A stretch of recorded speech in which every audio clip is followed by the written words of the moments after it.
Next, we will review glandular epithelium. Glandular epithelium forms glands of the body.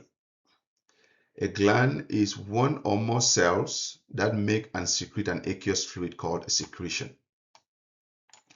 And they can be classified based on the site of product release and number of cells forming the gland. In terms of the site of product release, you can have endocrine or ductless glands that produce hormones, and exocrine or glands that secrete their products through ducts. In terms of number of cells, you can have unicellular glands or multicellular glands. This figure shows formation of multicellular exocrine glands. Multicellular epithelial glands form by invagination or inward growth of an epithelial sheet. Cells from an epithelial sheet extend inwards to form an invaginated epithelial sheet. Exocrine glands retain the connecting cells, which forms a duct that transports secretions to the epithelial surface. Endocrine glands lose their ducts during development. They secrete hormones into the interstitial fluid. These hormones then enter the blood and are distributed throughout the body. Endocrine glands are ductless glands. Their secretions are not released into a duct. Instead, the secretions are released into the surrounding interstitial fluid, which is then picked up by the circulatory system. Endocrine glands release hormones by exocytosis. Hormones are chemical messengers that travel through lymph or blood to their specific target organs to produce a response. Target organs must have receptors for hormones.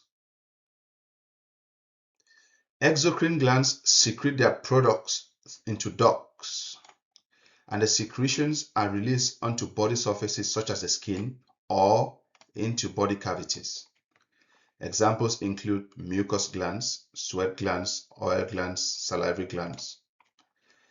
Exocrine glands can be classified as unicellular or multicellular. The only important unicellular glands are mucous cells and goblet cells. They are found in epithelial linings of intestinal and respiratory tracts.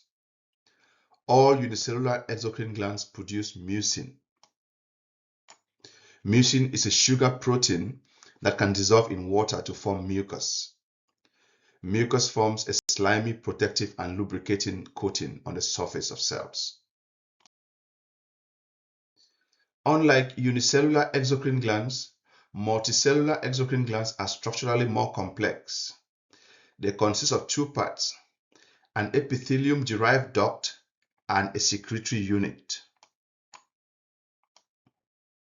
Multicellular exocrine glands can be classified based on their structure and mode of secretion.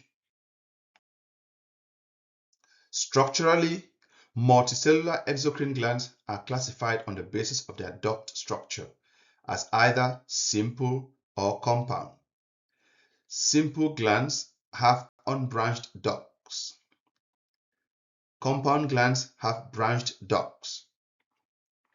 The glands are further categorized by their secretory unit as either tubular, alveolar, or tubulo-alveolar. Tubular glands form tubes, for example, intestinal and stomach glands. Alveolar glands form flask-like sacs, for example, sebaceous glands. Tubulo-alveolar glands have both tubular and alveolar secretory units, for example, salivary glands. Multicellular exocrine glands secrete their products in different ways, and so can be classified functionally as merocrine, holocrine, and apocrine. Merocrine glands are the most common and secrete their products by exocytosis as the secretions are produced. Secretion does not alter secretory cells. Examples include sweat glands, pancreas, and salivary glands. In holocrine secretion, secretory cells accumulate products within until the entire cell ruptures. the cells are replaced by division of underlying cells. An example is sebaceous glands. Apocrine glands accumulate product within, but only the apex of the cell ruptures. The cell repairs the damage and repeats the process. There is some controversy if apocrine glands are present in humans. Mammary glands are the closest example, but most scientists classify mammary glands as merocrine glands.